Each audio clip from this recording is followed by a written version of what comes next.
আমাদের বাংলায় যদি একটা ভোট হয় কি হবে বলুন তো? আরে না না, আমি পলিটিক্সের কথা কিছু বলছি না। আমি বলছি পোলাও আর বিরিয়ানির মধ্যে যদি লড়াইটা হয় আমাদের বাংলায় কে জিতবে? আমার মনে হয় আমরা সবাই জানি কে জিতবে। যাই হোক, কিন্তু এই স্পেশাল পোলাওটা যেটা আমি আজ আপনাদের দেখাতে চলেছি, সেটা যদি একদম ঠিকঠাকভাবে স্টেপ ফলো করে নিতে পারেন, তাহলে দৌড়ে প্রায় বিরিয়ানির কাছাকাছি পৌঁছে যায় এই মাটন ইয়াকনি পোলাও। যাই হোক, welcome back to cook with a Bong, আর আমি সৌরভ। শুরু করছি ছোট সাইজের একটা মশলার পুটলি বানানো দিয়ে। আপনাদের একটা সাদা পাতলা সুতির কাপড় নিয়ে নিতে হবে, মোটামুটি একটা রুমালের সাইজের। এরপর আমি এতে এক এক করে নিয়ে নেব মৌরি 1 টিস্পুন, গোটা ধনে 1 টেবিল স্পুন, ছোট এলাচ 4 থেকে 5টা, বড় এলাচ 1টা, লবঙ্গ 5 থেকে 6টা, মাঝারি একটা গোটা জায়ফলের 4 ভাগের 1 ভাগ, আর একটা গোটা জয়িত্রীর অর্ধেক, দারচিনির 2টো 1 ইঞ্চির টুকরো, আর একটা তেজপাতা।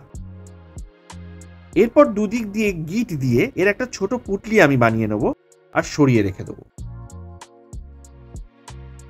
এবার আমি একটা প্রেসার কুকারে মাটন নিয়ে নিয়েছি 700 গ্রাম মতো, আর এরপর আমি এক এক করে দিয়ে দিচ্ছি একটা 1 ইঞ্চি থেকে 1.5 ইঞ্চি আদার টুকরো ছোট করে কাটা, রসুন 4 থেকে 5 কোয়া, নুন 1 টিস্পুন, একটা মাঝারি সাইজের পেঁয়াজ ছোট ছোট করে কেটে নেওয়া, আর আগে বানিয়ে রাখা মশলার পুটলিটা।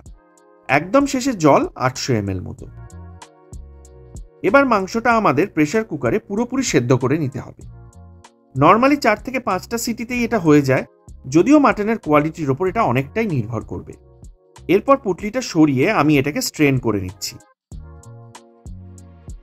আর মাটনের স্টকটা আলাদা করে সরিয়ে রেখে দিচ্ছি পরে ইউজের জন্য।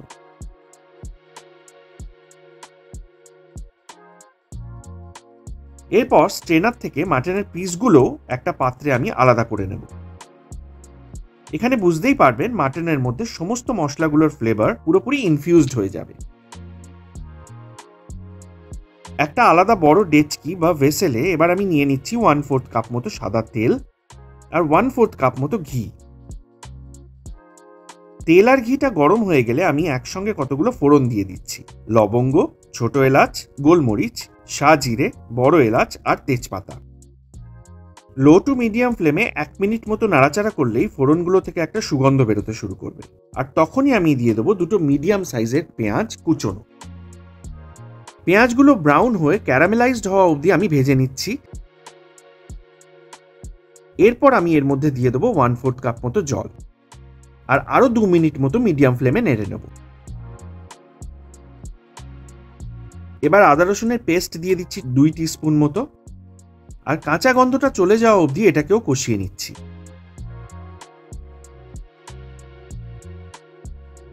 এরপর আমি 2 থেকে 3টে কাঁচা লঙ্কা থেতো করে রেখেছিলাম, সেটাও দিয়ে দিচ্ছি। এটাও মিডিয়াম ফ্লেমে মিনিট 2 মতো কষিয়ে আমি এবার সেদ্ধ করা মাটনটা এর মধ্যে দিয়ে দেবো।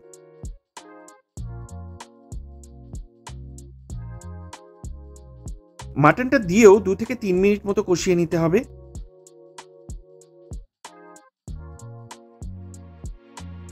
এরপর এক এক করে দিয়ে দেবো নুন 1 টিস্পুন, গোলমরিচের গুঁড়ো 1/2 টিস্পুন, আর গরম মশলার গুঁড়ো 1 টিস্পুন।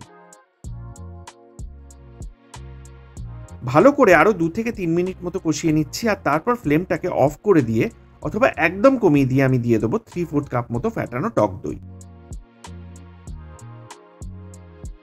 এবার খুব তাড়াতাড়ি দইটা আমাদের ভালোভাবে মিশিয়ে নিতে হবে, না হলে কিন্তু দইটা ফেটে যাওয়ার একটা চান্স থাকে। আর অবশ্যই দইটা যেন রুম টেম্পারেচারের হয়, এটাও মাথায় রাখবেন। একদম ফ্রিজ থেকে বের করেই যেন দিয়ে দেবেন না। আবার সামান্য জল দিয়ে আরো 4 থেকে 5 মিনিট মতো কষিয়ে নিচ্ছি মিডিয়াম ফ্লেমে। আচ্ছা, আপনাদের কাছে একটা প্রশ্ন থাকলো, এই ইয়াখনি শব্দের অর্থ কি? তা যদি জানেন তাহলে আমাকে কমেন্টে জানান। চিনি দিয়ে দিলাম 1/4 টিস্পুন,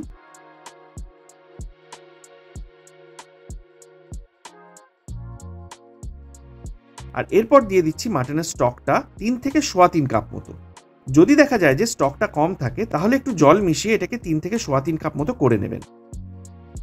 আচ্ছা, আমি এখানে 2 কাপ বাসমতি চালের পোলাও করব, তাই স্টকটাও এখানে সেই কাপেরই একদম ডাবল অ্যামাউন্ট না নিয়ে এর কিছুটা কম নিতে হবে, এতে পোলাওটা অনেক বেশি ঝরঝরে হয়। এরপর দিয়ে দিচ্ছি বেশ কিছুটা জাফরান।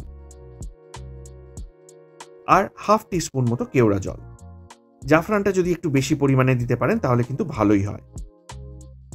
আমি আগে থেকেই 2 কাপ বাসমতি চাল ভালো করে ধুয়ে আধ ঘন্টার জন্য ভিজিয়ে রেখেছিলাম। মাটন সমেত স্টকটা ফুটতে শুরু করলেই আমি চালটা এবার এর মধ্যে মিশিয়ে দেবো, আর ফ্লেমটাও হাই করে দেবো, আর মোটামুটি 1 থেকে 1.5 মিনিটের জন্য ঢাকা দিয়ে দেবো।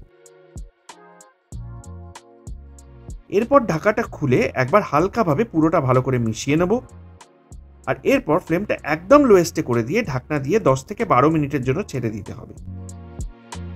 এটা কিন্তু আমি ছোট বার্নারের হিসেবে বলছি, বার্নার যদি খুব বড় হয় সময়টা কিন্তু 2 থেকে 3 মিনিট কমে যাবে, এটা মাথায় রাখবেন। 10 থেকে 12 মিনিট বাদে ঢাকনাটা আমাদের খুলতে হবে, আর খুব হালকাভাবে ফর্ক বা হাতার সাহায্যে চালের নিচের লেয়ারটা ওপরে আর ওপরের লেয়ারটা নিচে করে দিতে হবে, ঠিক আমি যেভাবে করছি সেইভাবে। এতে পোলাওয়ের চালটা ইউনিফর্মলি কুক হবে, আদারওয়াইজ নিচের লেয়ারটা কিন্তু বেশি সেদ্ধ হয়ে যাওয়ার একটা চান্স থাকে। আবার এটাকে 4 থেকে 5 মিনিটের জন্য কভার করে রেখে দিতে হবে। একদম লোয়েস্ট ফ্লেমে 4 থেকে 5 মিনিট পর আমাদের পোলাও কিন্তু একদম রেডি। শুধু একটা জিনিস মাথায় রাখবেন, সার্ভ করার আগে পোলাওটা যেন অ্যাটলিস্ট 30 মিনিট মতো রেস্টে থাকে।